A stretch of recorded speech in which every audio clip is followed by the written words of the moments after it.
থানায় আসার কারণ হচ্ছে আমার একটা জায়গা ছিল, মানে বহুত পুরোনো জায়গা, তো সেটা কোনো কারণে হয়তো সমস্যা ছিল, একটু মানে মার নামে রেকর্ড ছিল না, তো সেই আমি কাগজটা করতে দিয়েছিলাম, তো কাগজটা একটু লেট হচ্ছিল জন্য আমার জায়গা বিক্রি করার কথা ছিল 4 কাঠার মতো 2 কাঠা।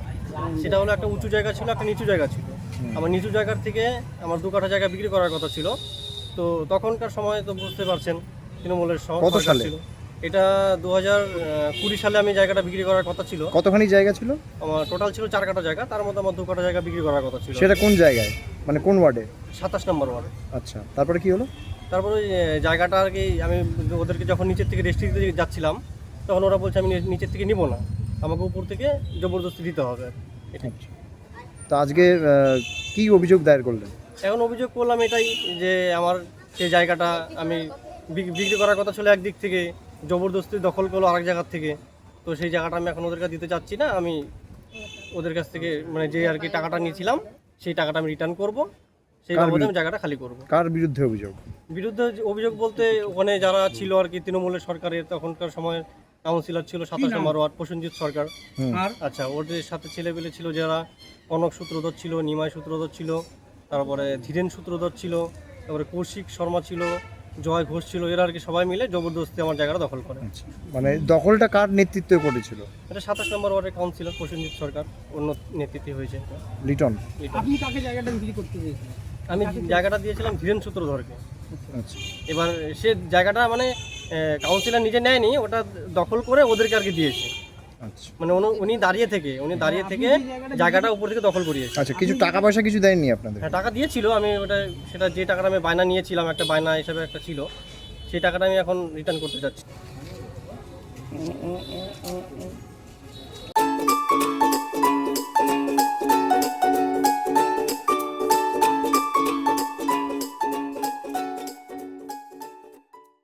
Wait. So this was your wedding look. Oh my god, Tammy, you look pretty. Dhaka থেকে যখন আইছিলাম এ হগল আমার মা আমারে পরায় দিছিল। It's so authentic, Tammy. I will go for this look. But what about my goina?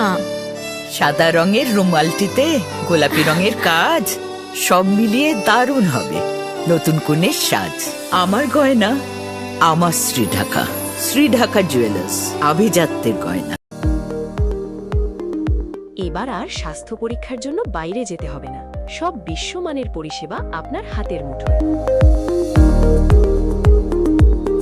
এক ছাদের নিচে পলিক্লিনিক, ডায়াগনস্টিক ও এক্সপার্ট কেয়ার। অপোলো হসপিটালসের কলকাতা, বেঙ্গালুরু, চেন্নাইয়ের বিশেষজ্ঞ ডাক্তারদের সাথে সব জটিল সমস্যার সমাধান। অপোলো ক্লিনিক এখন রায়গঞ্জে। আপনার জীবনের সমস্ত প্রতিকূল পরিস্থিতির অবসান ঘটাতে আজই আসুন স্বর্গীয় জ্যোতিষ গবেষক ও তন্ত্র সাধক অলোক কর্মকারের সুযোগ্য পুত্র ও একমাত্র শিষ্য সঞ্জয়ের কাছে, যিনি আসাম বঙ্গীয় জ্যোতিষ ও তন্ত্র সোসাইটি দ্বারা জ্যোতিষ রত্ন উপাধিতে সম্মানিত। তাই আজই আসুন বংশানুক্রমিক ও সুদক্ষ জ্যোতিষ প্রতিষ্ঠানে। Shishu Mangal child development centre and research institute. এখানে রয়েছেন developmental paediatrician doctor Nilanjan Mukherjee. সমস্ত রকম ভ্যাকসিনেশন কিন্তু তিনি নিজে হাতে করেন। এছাড়া রয়েছে নেবুলাইজেশনের ব্যবস্থা।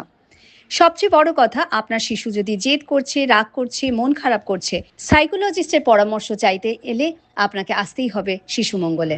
ছোট ছোট অনুভূতি, স্মৃতিগুলো থেকে যায় সব সময় আদরে। কুকু কুকু, কিরে হলো? আসছি। লকডাউন সময় তো হয়ে এলো। কিছু স্মৃতির ভাজেই তোলা থাকে শুভারম্ভে প্রাপ্তি।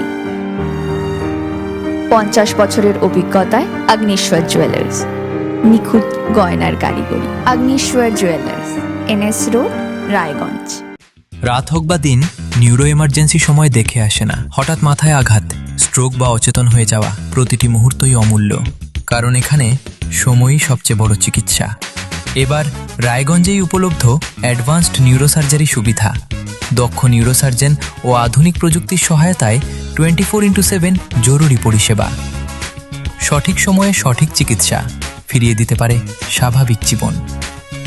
জীবনরেখা হসপিটাল, অ্যাডভান্সড নিউরো কেয়ার।